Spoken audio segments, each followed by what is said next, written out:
I'm a little under the weather. I was the first one to get the flu shot and the first one to get the flu, so bear with me. Okay. My name is Beverly, and I'm 61 years old. I have a bipolar disorder and alcohol dependency. My journey into mental health began in the late 90s. At that time, I was using crack cocaine and alcohol. I was going back and forth to psychiatric inpatient treatment programs where I went 5 times in 5 years. I never felt like I knew why, and that it never helped me. Then I learned I needed dual diagnosis treatment.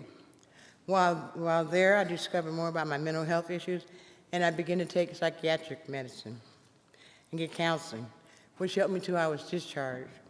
After being discharged, I did an intake at a community mental health center, but I never felt connected with the program, and I did not go back for treatment there. I went back to using drugs and alcohol, which led me to become suicidal and homeless. Oh, excuse me, I'm a little nervous. I moved to Colorado to get away from the people I was using with and to start over again. While in Colorado, I hooked up with my sister, who was working at a transitional housing program and going to school. My sister and I moved together into an apartment. This lasted for 6 months until my sister relapsed back on drugs. I decided to move back to Seattle because of not being able to continue to pay for the apartment we shared. Arriving back in Seattle, I was homeless. I left most of my possessions in Colorado. I also began using again, and I slept wherever I could find a place to sleep, which usually was with the people who were using drugs and alcohol. Then I went to the Rainier Neighbor Care Clinic to get back on my psychiatric medicines due to being tired of the whole drug lifestyle.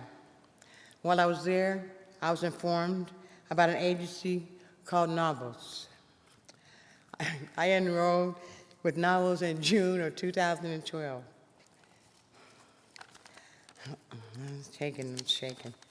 But for most of that year, I was reluctant to come to my appointments because with my case manager, Donna Nickelberry. I was homeless and still sleeping at the home of various relatives and using drugs and alcohol, having a lot of problems with my moods. I also enrolled in a public health clinic at Navos where I learned I had diabetes, which had been untreated. At first, I had a hard time believing that I was that ill, and I did not want to follow Dr. Romero's advice, medical advice, to manage my diabetes. Dr. Romero wanted me to inject myself with insulin because I was a full-blown diabetic with a blood sugar level of 800. I did not show up for a lot of my appointments because I was in denial about my medical and mental health issues.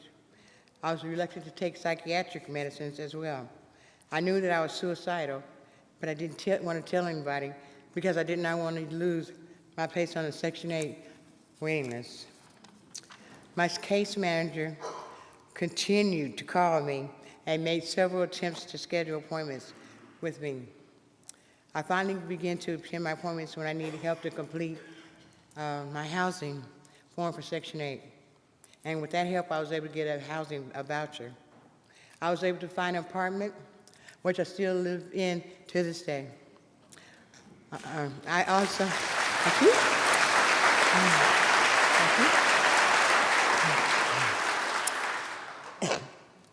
Okay. I needed a lot of reassurances and help from the public health medical team to learn how to manage my diabetes, and now my diabetes is at a manageable level. I was able to manage my other health issues as well. I also began to attend my mental health appointments, where I started learning coping skills, and I found a place to discuss my mental health issues and learn to problem solve. I began to agree in a group called Sisters Building Sisters, which is an African American group for women who have been sexually and domestically abused. There, I was able to discuss being molested as a child.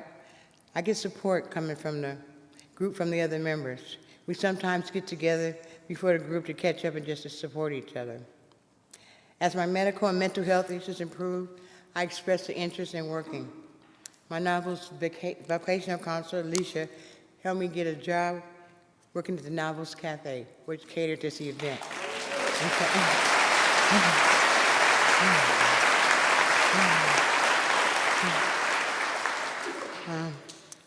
Which continues to provide a lot of support to me.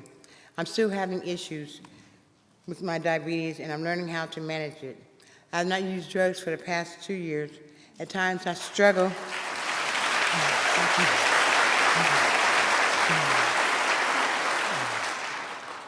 At times I still struggle with obstacles that I still face. Because of the support of Navos, I'm able to get through the rough times. I have friends who support me, and I'm learning which relatives to stay away from and the ones who want me to succeed in my recovery. I am thankful that everyone at Navos did not give up on me.